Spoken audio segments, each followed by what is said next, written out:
lubha ang sakit ng tao, ang una niyang maiisip, itakbo sa hospital. Doktor. Imagine, wala man lang mag-iisip na magsala muna ako ng 2 rakaat humingi sa Allah subhanahu wa ta'ala. Ustad, bakit magsasala pa ako ng 2 sunna? Naghihingalo na nga Subhanallah wa bihamdi. So nakikita ba natin yung picture? Ano yung nakalagay dun sa kaliwa? Ha? Ano yung sa Maguindanao? Lalawa. Tama? Ha? Lawa-lawa. Tama? Okay.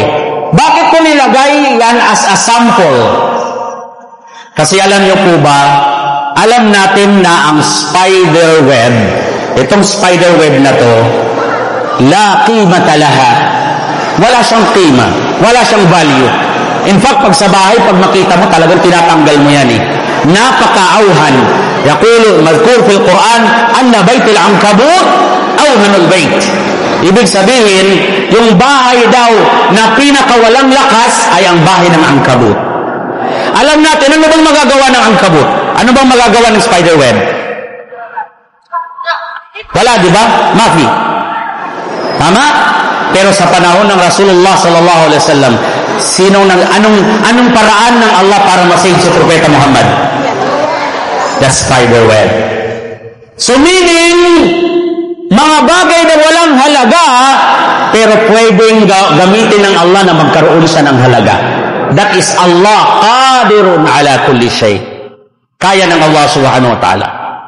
Ibig sabihin, kahit yung pinaka-last chance mo na, ang Allah ang may kakayahan ng lahat. Kaya, pag may problema ka, mag-direct sa Allah subhanahu wa ta'ala. Alright? Number 2. Ayan, nakita nyo ba yan? Yung nangyari sa LA? Alam natin na ano bang tawag dito? Ang apoy ay nakakasunog. Tama? Ang apoy ay nakakasunog, hindi. Nakakasunog. Pero alam niyo po ba, sa panahon ni Propeta Ibrahim alayhisalatu wassalam, ang apoy ay naging aircon. Allahu Akbar. So anong gusto kong sabihin sa inyo? Ang gusto kong sabihin sa inyo, may mga bagay na akala natin nakakasira dahil ang Allah kaya niyang kontrolin ang bagay, pwede niyang gawing malamig ang apoy.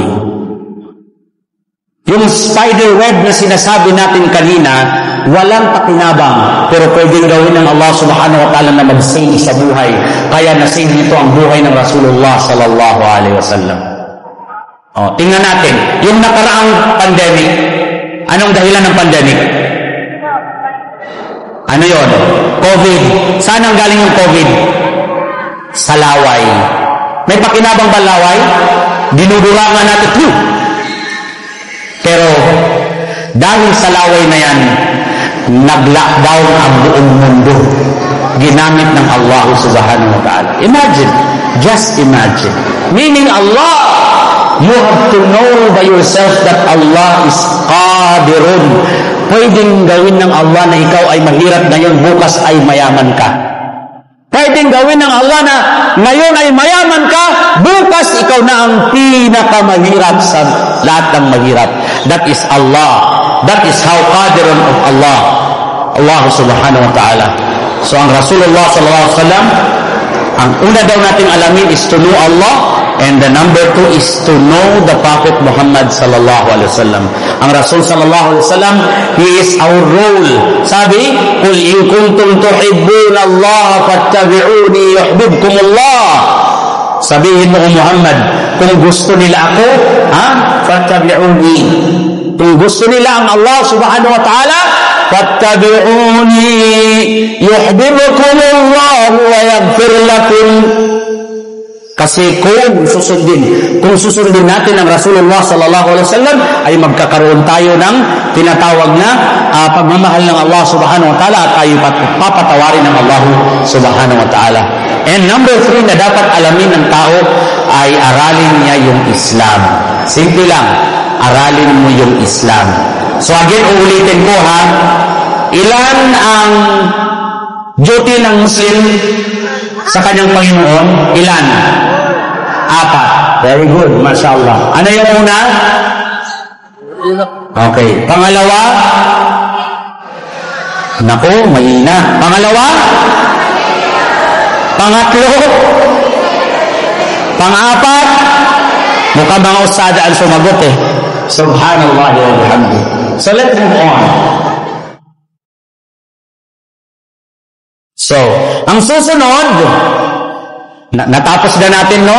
Yung alamin, yung mag-aral.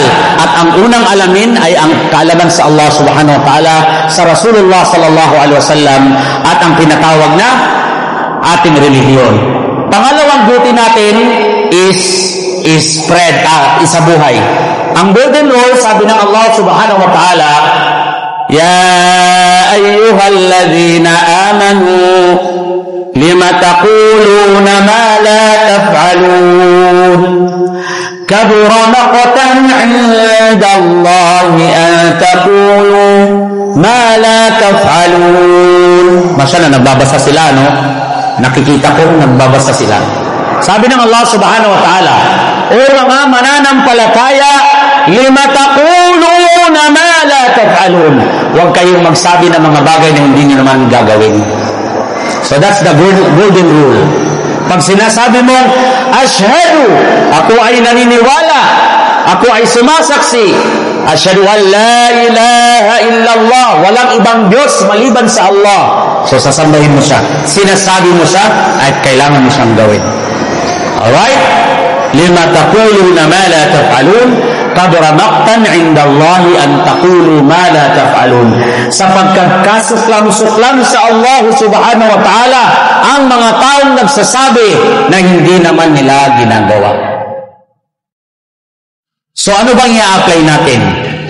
Okay? Ang i-apply natin, wa ma khalaqtul jinna wal insa illa liya'budun.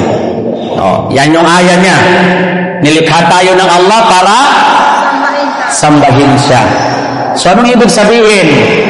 Ibig bang sabihin ay magdasal na lang tayo buong araw? Sabi ng Allah, wa ma khalaqtul jinna wal insa illa liya'budun. Walang dahilan ng paglikha ng Allah sa tao at jin maliban na lamang kung sila ay sumamba.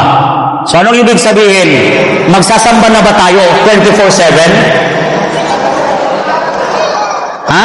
Magdadasal tayo 24/7? Kung hindi nga kaya magdasal ng 5 beses sa isang araw, 24/7 pa kaya? Mahirap. Diba? Mahirap. Sabi ng Allah, ma uridu minkum min rizqi wa ma uridu ay yut'imun. Sabi, hindi ko naman kailangan na bigyan nyo ako ng rizq. Sabi ng Allah, hindi ko naman kailangan na pakainin nyo ako. Sabi ng Allah, inna Allaha huwa ar-razzaqu dhul quwwatil matin.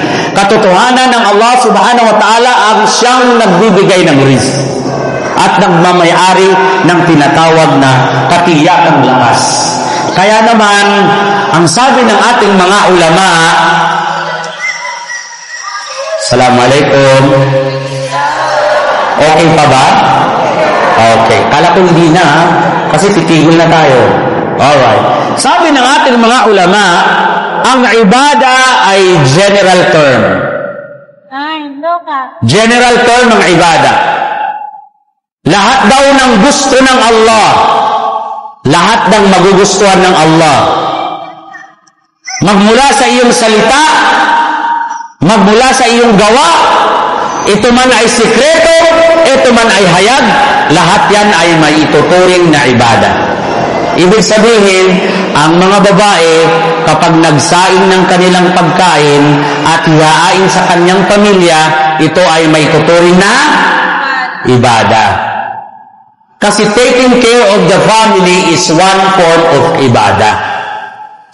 Pag pinaaral mo yung iyong mga anak sa madrasa o even sa English para makakuha ng kaalamang ito na magagamit niya sa dunya at magagamit niya sa kabilang buhay, and it is ibadah. It is ibadah. So ibig sabihin, lahat ng gawain ng tao, sekreto o hayag na gusto ng Allah ay may tuturing na ibadah. Ngunit, isa lamang ang pinaka-priority ng lahat. Sa lahat ng ibadah, sa lahat ng gagawin natin kabutihan, isa ang pinaka-priority. Ano yun? Sinong sasagot? Bigyan mo ng ano? Alvin. Brother Alvin. Jazakallah khair. Sino sasagot? Ano ang pinaka-priority? Ayun, may nagtaas, dalawang kamay pa. Nasa dulo pa talaga. O sige daw, subukan natin. Naubos ba yung tigpa 500 natin kahapon? Napamigay ba? Sige, bigyan nyo doon. Bigyan nyo. Ayun, dalawang kamay. Ayun, sa Sino? ayun, sa dulo, sa ilalim ng, sa ilalim ng board. Sige, ang tanong, ay, hindi pwede. Hindi pwede. Kilala ko yan. Hindi yan pwede. Sige. Hindi. Kasali sa organizer yan eh. Hindi pwede. Ayun. Sige, ayun na si Ukhti. Ang tanong, ang sabi ko, ang ibada ay general term. Magsaing ka para sa asawa mo, ibada. Magpaganda ka para sa asawa mo, ibada. Ang problema, pagpasok ng asawa mo, nagmukha ka namang kaya ka nga pinapalitan eh, joke. Sorry. Diba? Dapat, mas maganda tayo pa sa harap ng husband natin. Okay ba yun? O anong rason na magpo-post ka sa Facebook? Gumagamit ka pa ng apps. Mas maganda ka sa Facebook. Pagdating sa totoong buhay, it's a prank. Lawak ba? Okay, this is now the question. Ang daming ibada na pwedeng maituring. Ang daming ibada. Magsabi ka ng mabuti ay maituturing na ibada. Ibada, mashallah. Now, ang tanong, sa lahat ng ibada na ito, alin ba talaga ang pinakauna mong gagawin? Ano ang pinakaunang ibada? Nalaman mo na ang Allah ay may Panginoon. Nalaman mo na nandyan ang Rasulullah sallallahu alaihi wasallam. Nalaman mo na ang tamang akida. Now, ngayon ang tanong, alin ang uunahin mong isa sa buhay? Yes?